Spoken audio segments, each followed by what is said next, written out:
안녕하세요. 서울 관악구에 살고 있는 부부가구입니다. 저희는 현재 시가 10억 정도 되는 아파트에 살고 있고 주식 투자를 3천만 원 정도 하고 있습니다. 월 소득은 남편이 받고 있는 월급 200만 원과 국민연금은 월 40만 원이 전부입니다. 참, 4년 정도 된 2000cc 승용차를 소유하고 있는데 중고차 가격은 한 1000만 원 정도 하려나? 알베르토 쌤, 1957년생인 저희 부부가 기초연금을 받을 수 있을까요? 도와주세요.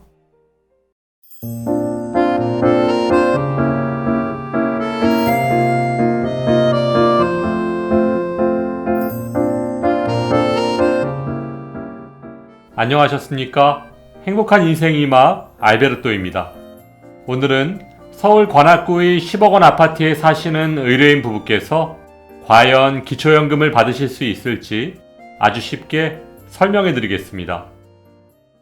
먼저 오늘 의뢰인 부부의 상황을 정리해 보면 1957년 5월생인 남편과 1957년 10월생인 아내, 부부 모두 올해 만 65세가 되실 예정이고 일반 재산은 살고 계신 서울 관악구의 10억 원 아파트, 다행히 부채는 없고요.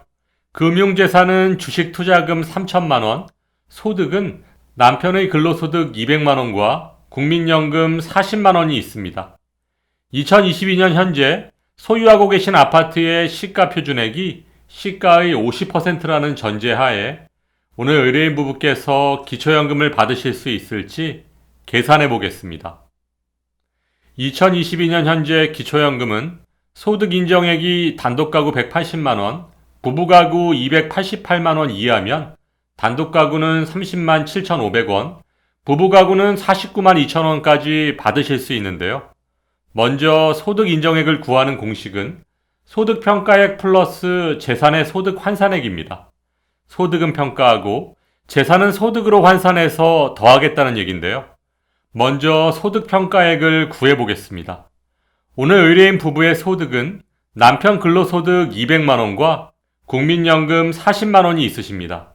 먼저 근로소득 200만원에서 기본공제 103만원을 공제하면 97만원이고 여기에 추가공제 30%를 적용하면 67만 9천원이 됩니다. 또한 국민연금 40만원은 아쉽게도 기본공제가 없습니다.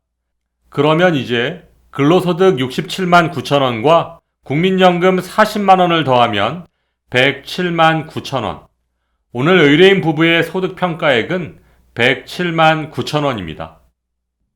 그럼 이제 재산의 소득 환산액만 구하면 되겠네요. 먼저 일반 재산은 시가 10억 원, 시가 표준액으로는 5억 원 아파트와 배기량 2000cc 중고차 약 1000만 원을 합하면 5억 1000만 원.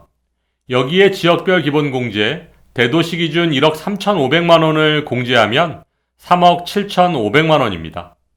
다음 금융재산은 주식에 투자하신 3천만 원에서 기본공제 2천만 원을 공제하면 1,000만 원이 남습니다.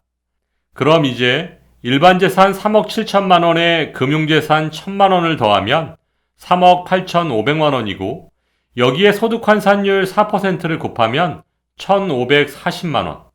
다시 이것을 12개월로 나눠주면 128만 3천 원. 오늘 의뢰인 부부의 재산의 소득 환산액은 128만 3천 원입니다. 그럼 이제 소득 인정액을 구할 수 있겠네요. 먼저 구해두었던 소득평가액 107만 9천 원에 재산의 소득 환산액 128만 3천 원을 더해주면 236만 2천 원. 오늘 의뢰인 부부의 소득 인정액은 236만 2천 원입니다. 따라서 소득 인정액 236만 2천 원은 부부가구 선정 기준액 288만 원보다 적음으로 기초연금 수급 대상이십니다. 축하드리고요. 기초연금이 노후 생활에 보탬이 되셨으면 좋겠습니다. 네, 너무 다행이네요. 그런데 우리 부부는 기초연금을 언제부터 얼마씩 받을 수 있는 건가요? 부부가맥인지 뭔지 때문에 20%를 깎는다고 하던데. 네, 남편분께서는 1957년 5월생이시므로 만 65세 생일이 속한 달의 전달인 2022년 4월 1일부터 신청 가능하고 5월 25일부터 매달 30만 7,500원을 받으실 수 있습니다. 또한 아내분께서는 1957년 10월 생이시므로 만 65세 생일이 속한 달의 전달인 9월 1일부터 신청 가능하고 10월 25일부터 기초연금을 받으실 수 있습니다. 하지만 10월 25일부터는 부부가 동시에 기초연금을 수급하기 때문에 부부 감액에 해당돼서 20% 감액된 24만 6천 원을 부부 각각 받게 됩니다. 따라서 부부 합산 49만 2천 원이 되는 거죠. 참, 그리고 자식들 앞으로 보험을 들어놓은 것이 있는데 이것도 기초연금에 포함되나요? 네, 기초연금 계산 시 보험은 기초연금 신청 조사 당시의 해지환급금을 기준으로 금융재산에 포함됩니다. 아니, 수급자가 자식들인데도 부모 재산에 포함되나요? 네, 계약자가 부모이고 수급자가 자녀일 경우 모두 부모의 금융재산에 반영됩니다. 이유는 계약자인 부모의 의지에 따라서 언제든지 수급자를 변경할 수 있기 때문입니다. 그리고 저도 동네 식당에서 점심시간에만 잠깐씩 아르바이트를 할 예정인데 한 달에 100만 원 정도 받을 것 같거든요. 기초연금 받는데 지장이 없을까요?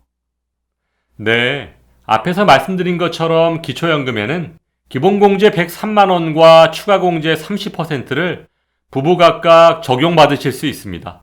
따라서 아내분께서는 근로소득 100만 원을 받으셔도 기본공제 103만 원을 공제하면 소득평가액은 0원이 됩니다. 따라서 기초연금 수급에는 전혀 지장이 없습니다. 아, 네, 다행이네요. 그런데 기초연금 계산할 때 근로소득은 세금을 떼기 전에 소득을 기준으로 하나요? 세금을 떼고 난 후에 소득을 기준으로 하나요? 네, 근로소득은 세금을 떼기 전의 소득, 즉 세전소득을 기준으로 소득평가액에 반영됩니다. 네, 오늘 선생님 설명을 듣고 나니 궁금했던 것들이 싹 풀렸습니다. 4월 1일 남편과 함께 기초연금 신청하러 가야겠어요. 오늘 명쾌한 설명 감사드리고 새해 복 많이 받으세요. 오늘 소득인정액을 계산하는 것이 좀 어려우셨나요? 다시 방송을 보시면서 어르신들의 조건을 대입해 보시고 혹시 잘 안 되시거나 궁금한 점이 있으시면 댓글 남겨주세요. 최대한 빨리 영상으로 만들어서 설명해 드리겠습니다. 행복한 하루 되세요. 좋아요, 구독, 그리고 알림과 공유는 좋은 콘텐츠를 만드는 힘이 됩니다.